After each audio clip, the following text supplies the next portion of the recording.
Monday night রয়ের এপিসোডে J Uso Jimmy Uso নতুন ওয়ার্ল্ড ট্যাগ টিম চ্যাম্পিয়ন হলেন এবং উসোস ব্রাদার 9বার ট্যাগ টিম টাইটেল অর্জন করলেন।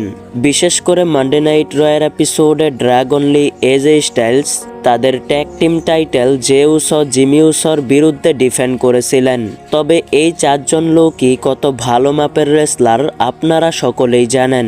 তারা খুবই অসাধারণ পারফরমেন্স দিয়েছেন, দর্শকদের মন জয় করেছেন এবং এই চারজন রেসলার 2025 সালের সর্বশেষ ম্যাচ খেলেছেন।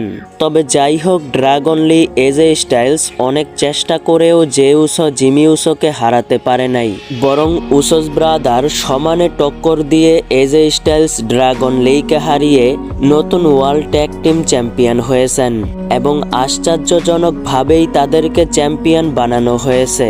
দেখুন, এর আগেও অনেকবার J Uso Jimmy Uso tag team champion হয়েছেন, তবে এইবার ট্যাগ টিম চ্যাম্পিয়ন হওয়ার পর 9বার হয়ে গিয়েছে। অন্যদিকে জে উসো 10বার ট্যাগ টিম চ্যাম্পিয়ন হয়েছেন। আপনাদের মনে থাকার কথা, জিমি উসোর সঙ্গে জে উসোর ব্রেকআপ হওয়ার পর জে উসো কোডি রোডসের সঙ্গে মিলে একবার ট্যাগ টিম চ্যাম্পিয়ন হয়েছিলেন। আর এই কারণেই উসোস ব্রাদার 9বার ট্যাগ টিম চ্যাম্পিয়ন, কিন্তু জে উসো 10বার ট্যাগ টিম চ্যাম্পিয়ন। তবে উসোস ব্রাদার আবারও ট্যাগ টিম চ্যাম্পিয়ন হওয়ায় আপনাদের মতামত অবশ্যই কমেন্ট বক্সে জানাবেন। ভিডিওটি ভালো লাগলে অবশ্যই একটি লাইক করবেন।